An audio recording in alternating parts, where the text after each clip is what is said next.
In the shadowed halls of Renaissance Florence, where power shifted like morning mist and alliances crumbled faster than ancient parchment, Niccolò Machiavelli observed a fundamental truth that would echo through centuries of human ambition. As he watched princes rise and fall, merchants build empires and lose them overnight, and common men ascend to greatness while nobles descended into obscurity, he recognized that the game of life was not won by those born to privilege, but by those who understood its deepest mechanics. The courtyard of the Palazzo Vecchio buzzed with the nervous energy of political maneuvering. Ambassador after ambassador arrived bearing news from distant courts, each piece of intelligence another card in an ever-shifting game of survival and dominance.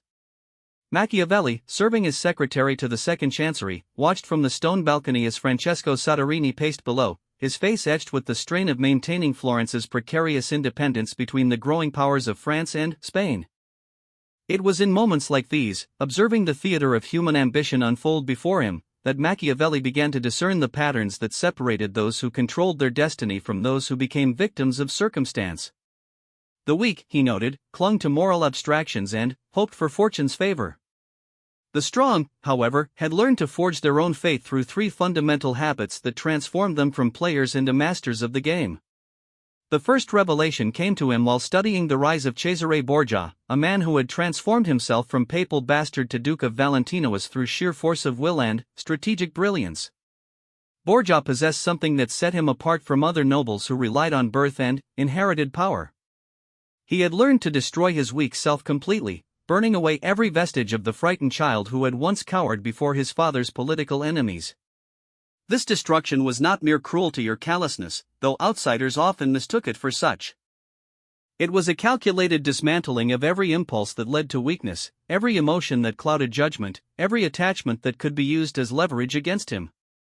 When Borgia ordered the execution of his own allies at Senigallia, eliminating potential threats to his power with surgical precision, he demonstrated the first habit that gives total control over the game, the complete subordination of personal sentiment to strategic necessity. Yet this was only the surface layer of a much deeper transformation. True control over the game required something far more profound than occasional ruthlessness. It demanded a fundamental rewiring of one's relationship with reality itself. Machiavelli observed that most men lived their lives as victims of their own perceptions, slaves to their emotions, and prisoners of their past conditioning. They reacted to circumstances rather than shaping them, responded to events rather than creating them. The weak man, Machiavelli noted in his private observations, was governed by what he called the trinity of vulnerability: hope, fear, and moral certainty. Hope made him dependent on outcomes beyond his control. Fear paralyzed him when action was required. Moral certainty blinded him to the true nature of power and made him predictable to his enemies. These three forces, operating in combination, ensured that such a man would always remain at the mercy of those who had learned to transcend them. But, how does one destroy the weak self? How does one transform from a reactive creature buffeted by circumstance into an active force that shapes reality according to will? Machiavelli found the answer not in philosophical treatises, but in the careful study of those rare individuals who had achieved such mastery over themselves and their environment. The transformation began with what Machiavelli termed the discipline of emotional sovereignty. This was not the suppression of emotion, which he recognized as both impossible and counterproductive, but rather the cultivation of emotional detachment that allowed for strategic thinking even in the most intense circumstances. He had witnessed this quality in action when he observed Lorenzo de' Medici negotiating with King Ferdinand of Naples. Despite the enormous stakes involved, nothing less than the survival of Florence hung in the balance. Lorenzo maintained a calm presence that allowed him to perceive opportunities that others, overwhelmed by the gravity of the situation, completely missed. This emotional sovereignty manifested in three specific practices that became the cornerstone of personal power. The first was what Machiavelli called the art of internal separation. This involved learning to observe one's own thoughts and emotions as if from outside oneself, creating a gap between immediate reaction and considered response. When insulted, the weak man immediately felt compelled to defend his honor. The strong man felt the same initial sting but possessed the discipline to pause, evaluate the situation strategically, and choose the response that would best serve his long-term interests. During his embassy to King Louis XII of France, Machiavelli had observed this principle in action when the French king was deliberately provoked by the Venetian ambassador's insulting comments about French military competence. Rather than responding with the anger that was clearly visible in his eyes, Louis paused for what seemed like an eternity before responding with a question that turned the provocation back on the Venetian and exposed the weakness of Venice's position. In that moment of restraint, Louis demonstrated complete mastery over his immediate emotional response and transformed a potential diplomatic embarrassment into a strategic victory. The second practice was the cultivation of strategic perspective. This involved training oneself to see every situation from multiple angles simultaneously, understanding not only one's own position but also the positions, motivations, and vulnerabilities of all other players in the game. The weak man saw only his own immediate needs and desires.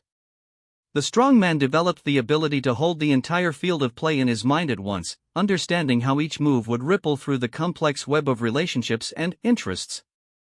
Machiavelli had studied this quality extensively in Pope Alexander VI, Cesare Borgia's father, who possessed an almost supernatural ability to perceive the hidden motivations and secret alliances that others missed entirely. When negotiating with foreign powers, Alexander could simultaneously calculate the domestic political implications for his papal authority, the financial costs and benefits for the Vatican treasury, the military strategic advantages, and the personal advancement opportunities for his various illegitimate children. This comprehensive perspective allowed him to identify solutions and opportunities that remained invisible to those who could only focus on one dimension at a time. The third practice was the mastery of temporal flexibility. This referred to the ability to think and plan across multiple time horizons simultaneously, understanding that what appeared advantageous in the short term might prove disastrous in the long term, and vice versa. The weak man was either completely absorbed in immediate gratification or so fixated on distant goals that he missed present opportunities. The strong man learned to hold both perspectives in dynamic tension, making decisions that optimized for multiple timeframes. This temporal mastery was perhaps best exemplified by Ferdinand of Aragon, whom Machiavelli considered one of the most accomplished practitioners of statecraft in his era. Ferdinand's conquest of Granada represented a masterpiece of temporal flexibility. On the surface, it appeared to be a straightforward military campaign to complete the Christian reconquest of Spain. But Ferdinand was simultaneously accomplishing multiple objectives across different time horizons, establishing his credentials as a champion of Christendom to secure papal support for future endeavors, training and blooding his military forces for upcoming conflicts with France, unifying the Spanish nobility behind a common cause, and positioning Spain as the dominant Mediterranean power for generations to come. Each battle fought and each castle taken served purposes that extended far beyond the immediate tactical situation. But emotional sovereignty, while necessary, was insufficient by itself. The second great habit that gave total control over the game was what Machiavelli called the principle of strategic initiative. This was the practice of consistently creating events rather than merely responding to them, of forcing one's opponents to react to situations of one's own making rather than allowing them to dictate the terms of engagement. The weak man lived in a reactive state, constantly responding to pressures and demands from his environment. He fought battles on terrain chosen by his enemies, at times selected by his opponents, using weapons and tactics dictated by circumstances beyond his control. The strong man learned to reverse this dynamic completely, becoming the author of circumstances rather than their victim. Machiavelli had observed this principle most clearly during his study of military campaigns, where the difference between reactive and proactive leadership often determined the outcome regardless of the relative strength of the opposing forces. When the French invaded Italy in 1494, they succeeded not because of superior numbers or equipment, but because they consistently forced their opponents to respond to French initiatives rather than allowing the Italian states to coordinate their own offensive strategies. The cultivation of strategic initiative required developing what Machiavelli termed the entrepreneurial mindset. This was fundamentally different from the feudal mindset that still dominated most European thinking, which assumed that one's position in life was fixed by birth and circumstances, and that the best one could hope for was to defend and maintain one's inherited status. The entrepreneurial mindset, by contrast, assumed that reality was malleable and that through intelligent action, one could continuously improve one's position and expand one's influence. This mindset manifested in three specific behavioral patterns. The first was the habit of constant scanning. Rather than waiting for opportunities to present themselves, the strong man continuously surveyed his environment for emerging trends, shifting alliances, and developing weaknesses in existing power structures that could be exploited. Machiavelli had observed this quality in the great merchant families of Florence, who had built their fortunes not through inheritance but through their superior ability to perceive and act upon commercial opportunities that others missed. The Medici family's rise to prominence exemplified this principle perfectly. Rather than accepting their status as mere wool merchants, they had continuously scanned for opportunities to expand their influence, offering banking services to other merchants, then extending credit to minor nobility, then becoming indispensable to major nobles and, eventually, to popes and kings themselves. Each expansion built upon the previous one, but none of them would have been possible without the initial habit of looking beyond their current circumstances for possibilities that others could not see. The second pattern was the practice of systematic experimentation. Instead of committing fully to any single strategy, the strong man learned to test multiple approaches simultaneously, gathering intelligence about what worked and what didn't while minimizing risk and maximizing learning. This approach allowed for rapid adaptation when circumstances changed, which they inevitably did in the volatile political environment of Renaissance Italy. Machiavelli had witnessed this experimentation in action during the complex negotiations surrounding the League of Cambrai, where Pope Julius II simultaneously pursued diplomatic agreements with France, military alliances with Spain, commercial arrangements with Venice, and secret communications with the Holy Roman Emperor. Each of these initiatives served as an experiment in building papal power, and Julius was prepared to abandon or intensify any of them based on the results they produced. This experimental approach allowed him to discover unexpected opportunities while maintaining the flexibility to pivot when any particular strategy proved ineffective. The third pattern was the discipline of continuous escalation. Once a strategic direction proved successful, the strong man learned to press his advantage systematically, expanding his gains incrementally but relentlessly until he had maximized the potential of his position. This required overcoming the natural human tendency toward complacency that set in once initial success was achieved. The weak man, upon achieving some measure of success, typically relaxed his efforts and attempted to enjoy the fruits of his labor. This pause inevitably allowed competitors to close the gap and often led to the loss of everything that had been gained. The strong man understood that in the game of power, there was no such thing as a stable position. One was either growing stronger or growing weaker. There was no sustainable middle ground. Cesare Borgia's conquest of the Romagna demonstrated this principle of continuous escalation. After his initial success in taking control of several small cities, a weak leader might have been satisfied with consolidating these gains and establishing a comfortable regional duchy. But Borgia understood that his position remained fundamentally vulnerable as long as he was surrounded by potential enemies and dependent on his father's papal authority. So he immediately began planning the next phase of expansion, identifying which additional territories he needed to control to make his position truly secure, and laying the groundwork for future campaigns even while still consolidating his recent victories. However, strategic initiative alone, while more powerful than mere emotional sovereignty, still represented only the second level of mastery. The third and most profound habit that gave complete control over the game was what Machiavelli called the art of reality creation. This was the ability to shape not just events, but the very framework within which events were interpreted and understood by others. The weak man accepted the dominant narratives and frameworks of his time as fixed realities. He might succeed or fail within these frameworks, but he never questioned the frameworks themselves. The strong man, however, learned to recognize that all social and political arrangements were ultimately human constructions, and that by changing how people thought about reality, one could change reality itself. This was perhaps the most subtle and powerful form of influence that Machiavelli observed, and it was practiced most skillfully by those who achieved lasting rather than merely temporary power. Military conquest could secure territory for a generation, but only those who shaped how people understood the legitimacy and inevitability of their rule could establish dynasties that lasted for centuries. The art of reality creation operated through three primary mechanisms.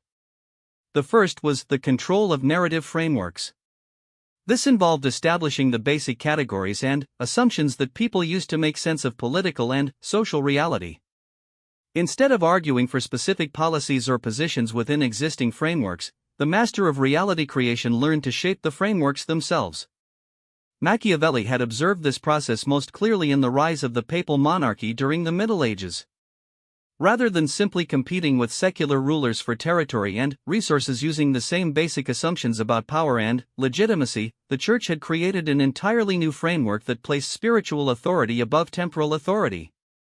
This narrative framework made it possible for popes to claim dominion over emperors and kings not through superior military force, but through superior conceptual positioning.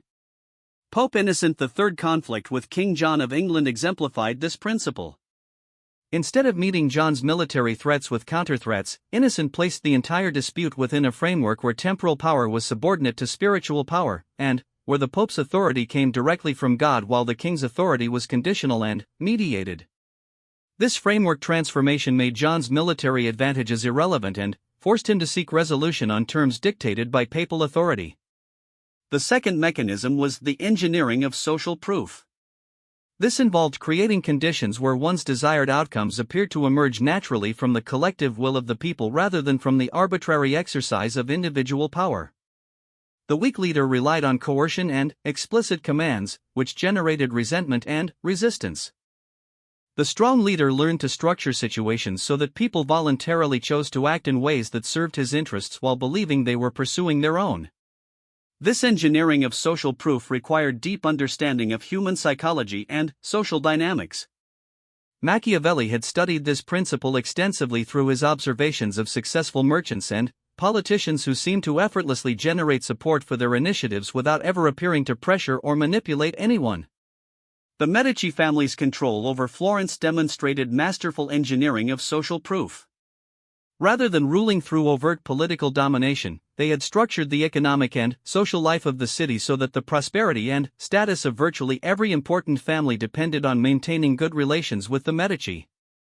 This created a situation where supporting Medici interests became indistinguishable from supporting one's own interests, and opposition to the Medici appeared to threaten the welfare of the entire community. The third mechanism was the creation of institutional momentum. This involved establishing systems and procedures that would continue to advance one's interests even without constant personal intervention. The weak man achieved his goals through direct personal action and lost everything when he was no longer able to maintain that level of involvement. The strong man learned to embed his influence in institutional structures that operated according to their own logic and generated results automatically.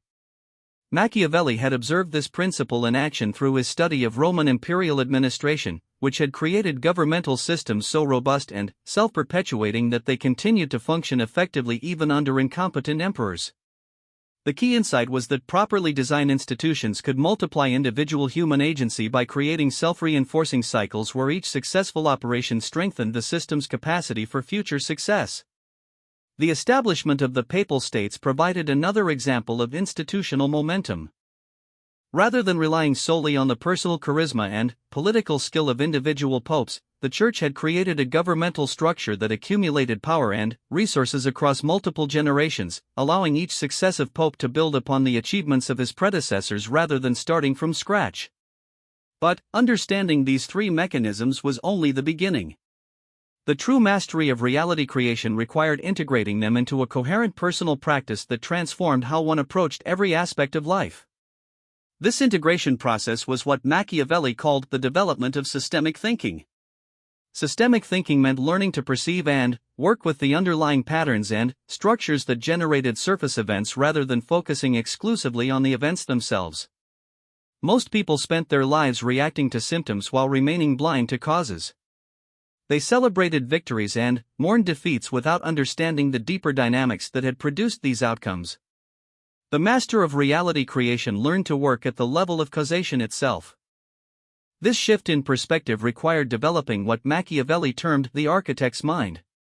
Just as an architect must understand not only how individual stones fit together but also how the entire structure will bear weight and resist various forces over time, the practitioner of reality creation must understand how individual actions and decisions fit together to create larger patterns of influence and control. The development of the architect's mind began with learning to map the system of relationships and interests that defined one's environment.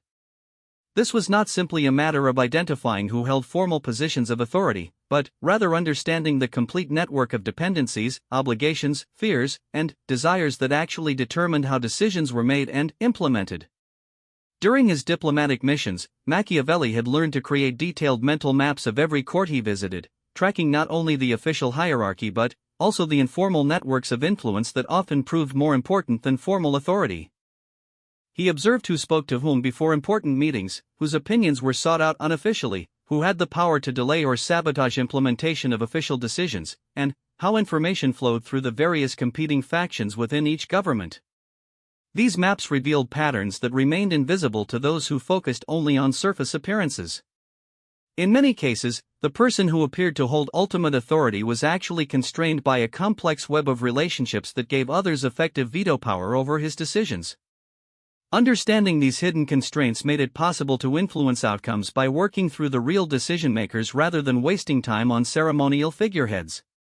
Once the relational map was complete, the next step was identifying the key leverage points where relatively small actions could produce disproportionately large results. These leverage points were rarely obvious, and finding them required careful analysis of how the various elements of the system interacted with each other. Machiavelli had observed this principle most clearly during his study of military logistics, where he discovered that the outcome of major battles often depended not on the tactical brilliance of field commanders but on the effectiveness of supply chains that remained completely invisible to most observers. An army that appeared invincible could be defeated by disrupting its access to food, ammunition, or pay, while a seemingly weak force could prevail by ensuring that its logistical support remained intact. This insight applied equally to political and economic competition. The most effective interventions were often those that targeted the hidden dependencies that sustained an opponent's power rather than challenging that power directly. By identifying and disrupting these dependencies, one could achieve strategic victories that appeared almost magical to those who didn't understand the underlying dynamics. The final element of systemic thinking was what Machiavelli called the practice of dynamic equilibrium. This involved learning to maintain and advance one's position within a constantly changing environment by continuously adjusting one's strategies based on feedback from the system itself. Static strategies, no matter how brilliantly conceived, inevitably failed when circumstances changed. Dynamic equilibrium required developing the sensitivity to detect changes in the environment before they became obvious to others, and the flexibility to modify one's approach accordingly while maintaining consistent progress toward one's ultimate objectives. This practice was perhaps best exemplified by the Venetian Republic, which had maintained its independence and prosperity for centuries by continuously adapting its commercial and diplomatic strategies to changing international conditions. As the center of European trade shifted from the Mediterranean to the Atlantic, Venice gradually transitioned from being primarily a maritime trading power to becoming a center of manufacturing and finance. As the Ottoman Empire expanded westward, Venice learned to balance military resistance with diplomatic accommodation. Each adaptation preserved the essential character and interests of the Republic while acknowledging the realities of a transformed environment. The integration of these three habits, emotional sovereignty, strategic initiative, and reality creation, produced what Machiavelli recognized as the fundamental transformation from reactive victim to active creator. This transformation was not merely tactical or superficial, but involved a complete reordering of one's relationship with existence itself. The man who had destroyed his weak self no longer experienced life as something that happened to him, but rather as something he actively authored. Events that would have devastated or paralyzed him in his previous state became simply new information to be processed and opportunities to be evaluated. Setbacks became feedback rather than failures. Obstacles became puzzles to be solved rather than barriers to be accepted. This transformation was irreversible once achieved, because it was based on knowledge rather than mere technique. One might temporarily forget to apply a specific tactic or skill, but one could not unknow the fundamental reality that all circumstances were malleable and that individual human will, properly organized and directed, could reshape any situation. But this knowledge came with its own burdens and responsibilities. The man who had learned to control the game could no longer claim ignorance when his actions produced harmful consequences. He could no longer blame circumstances or other people when his strategies failed to achieve their intended results. He had traded the comforting illusions of victimhood for the sometimes harsh realities of complete personal responsibility. Moreover, this transformation tended to create a degree of isolation from those who had not undergone it themselves. It became increasingly difficult to relate to people who remained trapped in reactive patterns, who continued to be governed by emotions they could not control, who allowed themselves to be buffeted by circumstances they refused to acknowledge they could change. This isolation was not necessarily lonely, but it required developing new forms of relationship based on mutual recognition of competence rather than shared vulnerability. The bonds that held together communities of the weak, common resentments, mutual sympathy for shared victimization, collective fantasies about external salvation, became irrelevant for those who had learned to take complete responsibility for their own conditions. The community that formed among masters of the game was based on different principles: mutual respect for demonstrated capability, appreciation for strategic elegance, and the shared understanding that reality was infinitely malleable for those who possessed the knowledge and will to shape it. This community existed across time periods and cultural boundaries, connecting Renaissance princes with modern entrepreneurs, ancient philosophers with contemporary innovators, anyone who had discovered and internalized the fundamental principles of personal power. Yet the ultimate paradox that Machiavelli observed was that the more completely one gained control over the game, the less important the game itself became. The drives and ambitions that initially motivated the pursuit of power, the desire for security, status, wealth, revenge against enemies, or validation from others, gradually lost their compelling force as one developed the capacity to achieve them at will. What emerged in place of these reactive motivations was what Machiavelli called the creative impulse, the intrinsic satisfaction that came from exercising one's capabilities to their fullest extent, from bringing order out of chaos, from solving problems that others considered impossible, from creating value and beauty and meaning where none had existed before. This creative impulse was self-justifying and self-sustaining in a way that reactive motivations could never be. It did not depend on external validation or comparison with others. It could not be taken away by changed circumstances or the actions of enemies.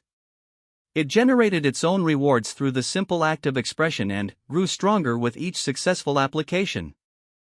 The man who had destroyed his weak self and gained total control over the game ultimately discovered that the real game was not about defeating others or accumulating external markers of success, but about the continuous development and expression of his own creative capacities.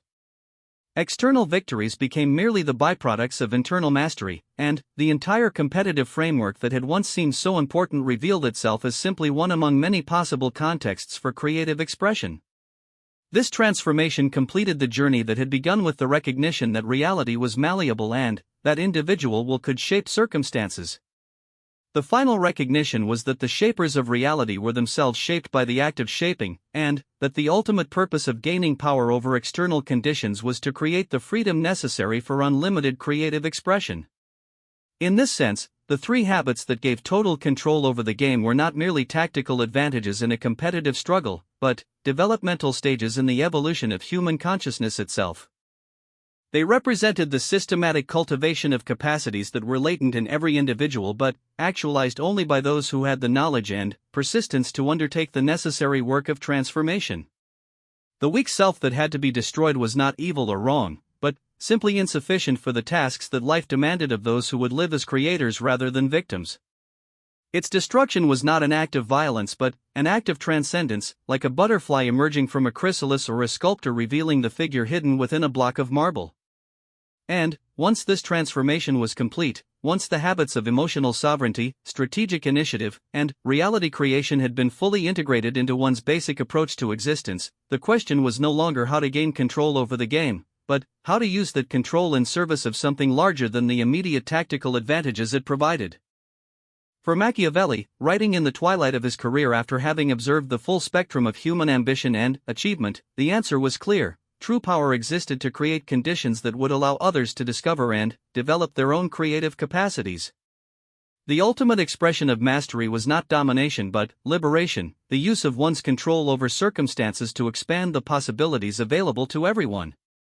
This was the deepest secret hidden within the three habits. They were not tools for personal aggrandizement but methods for transcending the limitations that kept human potential trapped and unexpressed. The man who destroyed his weak self did so not to become invulnerable to others, but to become a source of strength and possibility for others who still struggled with their own limitations. In the end, the game itself was revealed as a training ground for something far more significant: the development of consciousness capable of reshaping reality itself in service of the highest human potentials. The 3 habits were simply the most efficient path he had discovered for anyone willing to undertake that ultimate journey of transformation.